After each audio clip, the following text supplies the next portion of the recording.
Leyla Əliyeva Efiopiya Federativ Demokratik Respublikasında səfərdədir. Bölgə TV xəbər verir ki, Leyla Əliyevanı Efiopiyanın planlaşdırma və inkişaf naziri Fitsum Assefa Adela qarşılayıb. Leyla Əliyevanın şərəfinə Efiopiyanın qədim və zəngin mədəniyyətini əks etdirən ənənəvi qəhvə mərasimi təşkil olunub. Tədbir zamanı qonaqlara qədim ritualın detal haqqında məlumat verilib. Mərasimin sonunda qonaqlara əsrarəngiz ətri və özünə məxsus dadı ilə seçilən təzə dəmlənmiş Efiopiya qəhvəsi təqdim olunub. Daha sonra Leyla Əliyeva Efiopiya Elm Muzeyini ziyarət edib. Burada onu Efiopiya Federativ Demokratik Respublikasının baş nazirinin ofisinin rəhbəri və kabinet işləri naziri Alem Tsehai Paulos qarşılayıb. Məlumat verilib ki, Efiopiya Elm Muzeyi 2022-ci ilin oktyabrında ziyarətçilərin istifadəsinə verilib. 7 hektar ərazidə inşa olunmuş və 80% yaşıl sahədən ibarət olan muzey iki möhtəşəm binadan ibarətdir. Bu nəhəng muzey kompleksi elmi tədqiqat mərkəzi kimi fəaliyyət göstərmək, müxtəlif sahələr üzrə həm qədim, həm də müasir texnologiyaları qoruyub saxlamaq və onları gələcək nəsillərə ötürmək məqsədi daşıyır. Efiopiyanın baş naziri Abiy Ahmedin təşəbbüsü ilə inşa edilən kompleksdə elm və texnologiyaya həsr olunan müasir interaktiv eksponatlar, planetarium və günəş panelləri kimi ekoloji cəhətdən təmiz dizayn elementləri yer alır. Muzey xüsusilə gənclər arasında innovasiyanı və rəqəmsal bacarıqların inkişafını təşviq etməyi hədəfləyir. Texnoloji tədbirlər və konfranslar üçün mühüm mərkəz rolunu oynayır. Uşaqlar və gənclər arasında böyük populyarlıq qazanan muzeyi indiyədək 7 milyon uşaq ziyarət edib. Bu kompleks Efiopiyanın rəqəmsal transformasiya istiqamətindəki səylərin əsas elementi olmaqla yanaşı,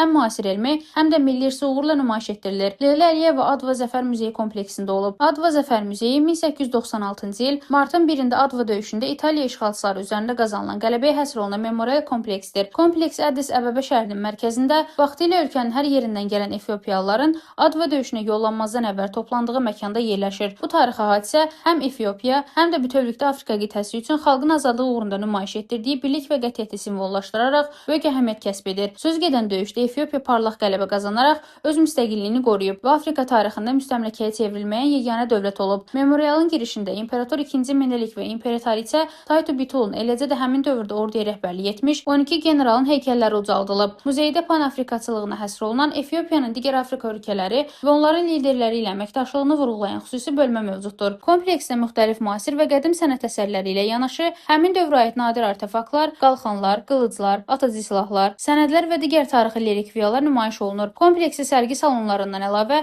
amfiteatr, kitabxanalar və gənclər mərkəzləri də daxildir. Leyla Əliyeva Addis Əbəbənin ən böyük istirahət məkanı olan Dostluq Parkını da ziyarət edib. Parkın mərkəzində möhtəşəm musiqili fəvvarənin nümayişi ətrafında sehirli bir atmosfer yaranıb. Azərbaycan xalq mahnılarının həzin sədaları altında rəqs edən su damlaları musiqinin akordları ilə harmoniya təşkil edərək zərif bir sənət əsərini xatırladıb. Rəna Rövşən qızı, Bölgə TV.